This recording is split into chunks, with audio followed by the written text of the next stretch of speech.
দাদা বলতেছেন যে আল্লামা সাইদি আপনার লেখা যে গজলটা ওইটা গাইতে হবে। আপনারা কি শুনতে রাজি আছেন? আল্লামা সাইদি বাংলাদেশের এক কিংবদন্তির নাম, ঠিক না ঠিক? বাংলাদেশের একজন শ্রেষ্ঠ মুফাসসির আল্লামা সাইদি, ঠিক না ঠিক? যা যা বলে গিয়েছিলেন এখন সব সত্য হয়েছে। সেই আল্লামা সাইদি শহীদ হয়েছেন। ওয়ালা তাকুলু লিমান ইউকতালু ফি সাবিলিল্লাহি আমওয়াত বাল আহইয়াউ ওয়ালাকিন লা তাশউরুন। আল্লাহ বলছেন যারা আমার রাস্তায় জীবন দেয় তাদেরকে তোমরা মৃত বলো না, তারা শহীদ, তারা জীবন্ত। জোরে করুন সুবহানাল্লাহ। এই জন্য আমি লিখেছি আল্লামা সাইদি তুমি মরনি, শহীদ হয়েছ তুমি এটাই জানি, ঠিক না ঠিক? আল্লামা সাইদি তুমি মরনি, শহীদ হয়েছ তুমি এটাই জানি, শহীদ হয়েছ তুমি এটাই জানি।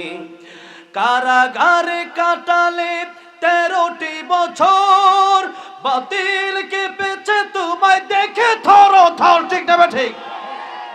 তুমি যে ছিলে মোদের নয়ন মনে, শহীদ হয়েছ তুমি এটাই জানি।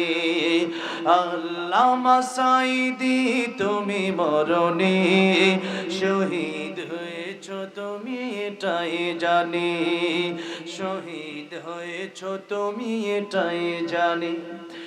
দেখা তো হবে না আর এই জীবনে, দেখা হবে জান্নাতে ফুল বাগানে, এই আশা কবুল করো আল্লাহ তুমি। পড় আল্লাহুম্মা আমিন। জান্নাতে আল্লামা সাইদির সাথে আমাদের দেখা হয়ে যাক, চাই কি চাই না? কারণ আমি এই গান যখন লিখেছি তখন আমি হাসপাতালেও, শাহবাগেও আমি গিয়েছিলাম আল্লামা সাইদের লাশটা দেখতে। সেখানে জালেমের বাচ্চারা আল্লামা সাইদের জানাজাটাও ঢাকা পড়তে দেয় না।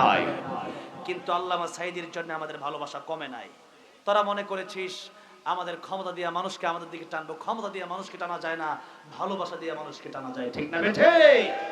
তাই আমরা আল্লামা সাইদির সাথে জান্নাতে থাকতে চাই, ঠিক না ঠিক?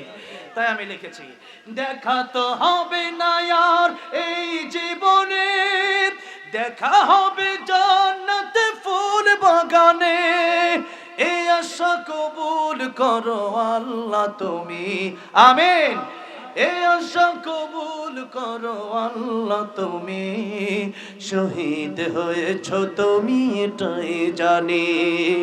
আল্লামা সাইদি তুমি মরনি, শহীদ হয়েছ তুমি এটাই জানি, শহীদ হয়েছ তুমি এটাই জানি।